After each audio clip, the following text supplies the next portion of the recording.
Oi galera, tudo bem com vocês?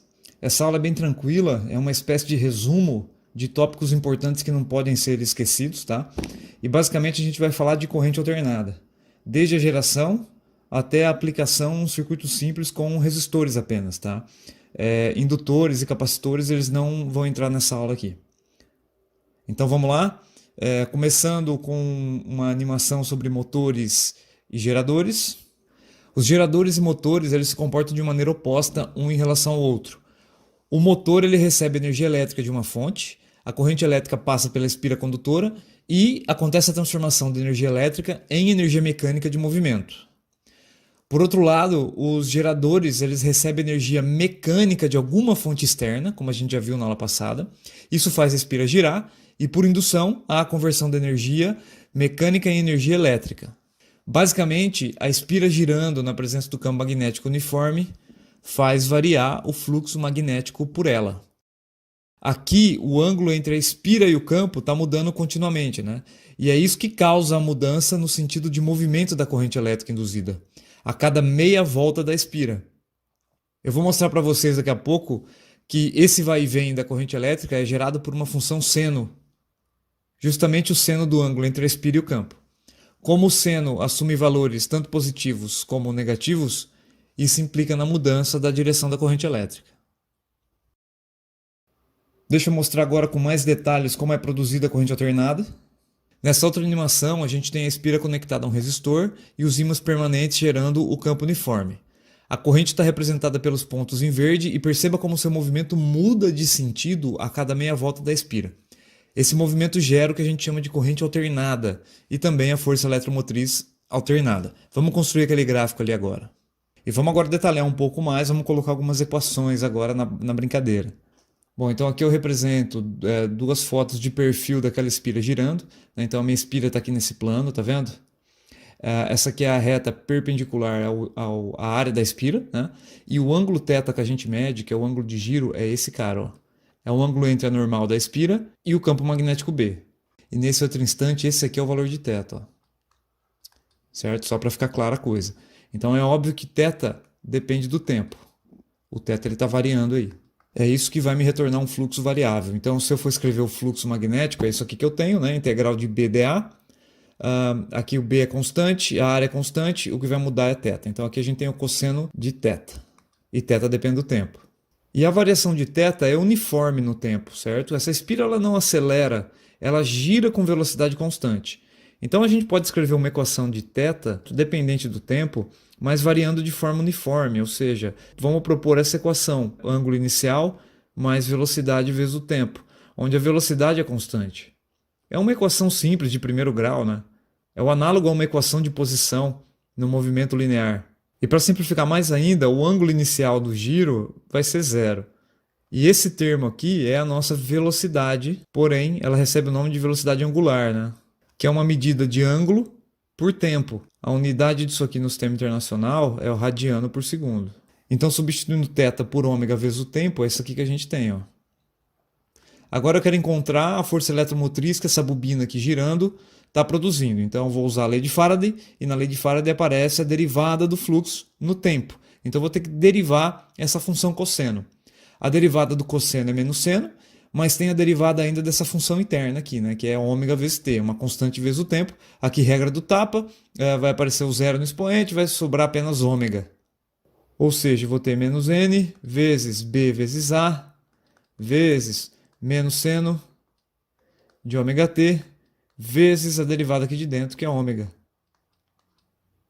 Simplificando tudo isso, a gente tem essa expressão, que é uma expressão importante, porque mostra que a força eletromotriz depende do número de espiras, depende da intensidade do campo, depende da área e depende da frequência com que você está girando essa espira.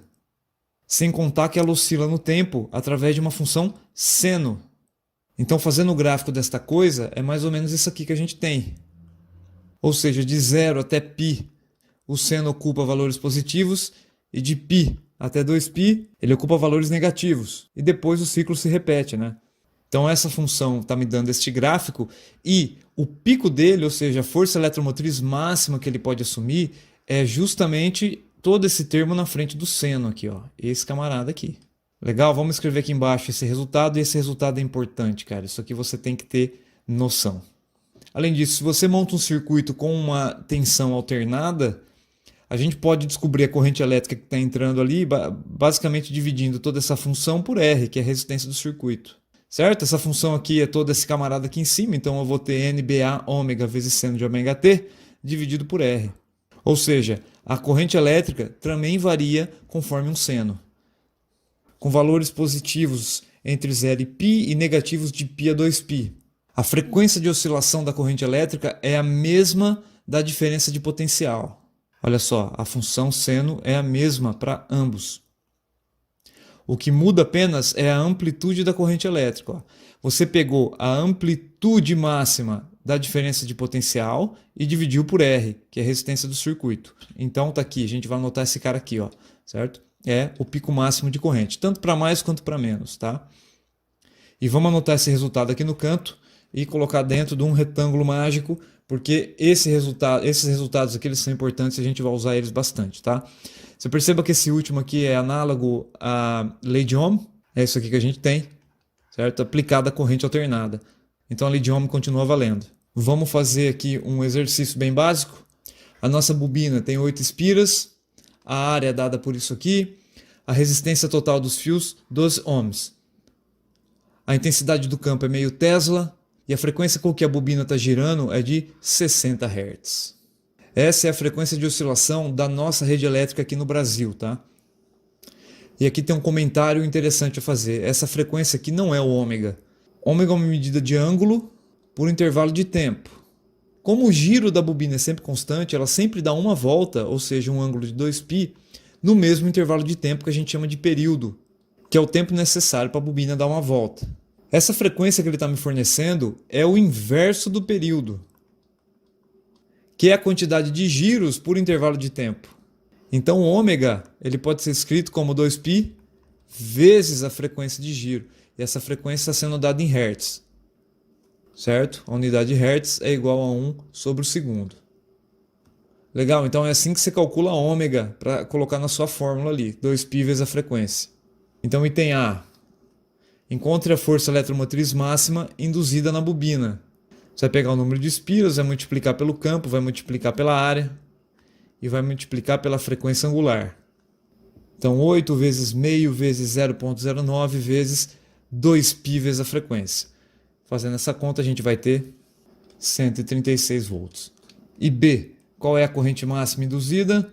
Basta a gente pegar a força eletromotriz máxima e dividir pela resistência dessas espiras e o que a gente vai ter é 11,3 ampere.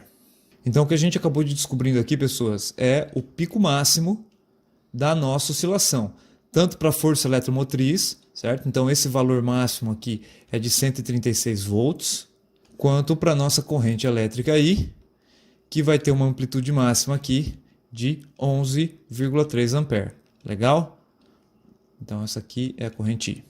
Mas se você for montar todo esse sistema e usar um voltímetro ou um amperímetro para medir diferença de potencial e corrente, você não vai registrar esses valores aqui. Você vai registrar, na verdade, uma média desses valores, uma vez que tanto a tensão quanto a corrente elas são variáveis. Já já a gente vai ver como fazer isso, tá? Aqui só um parênteses para falar dos geradores de corrente contínua. Nessa montagem aqui, um terminal da espira está sempre conectado ao mesmo terminal da minha lâmpada, enquanto que o outro terminal da espira vai estar sempre conectado ao outro terminal da lâmpada. Imagina essas coisas girando, beleza?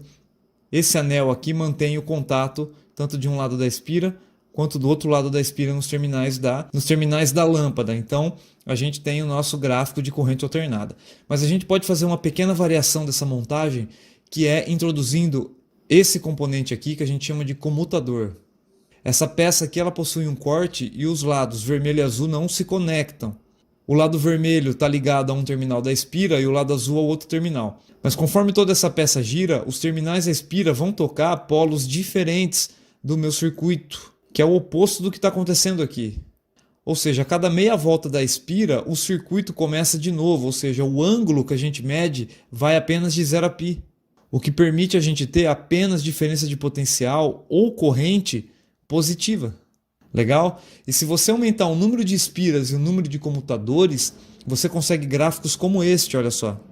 Porque a cada 1/4 de volta, diferentes comutadores vão se conectar à saída do meu circuito, tá vendo?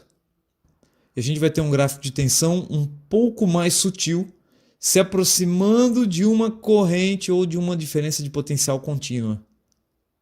Então, só para comentar com vocês, se você quiser gerar corrente contínua alguma vez na sua vida aí.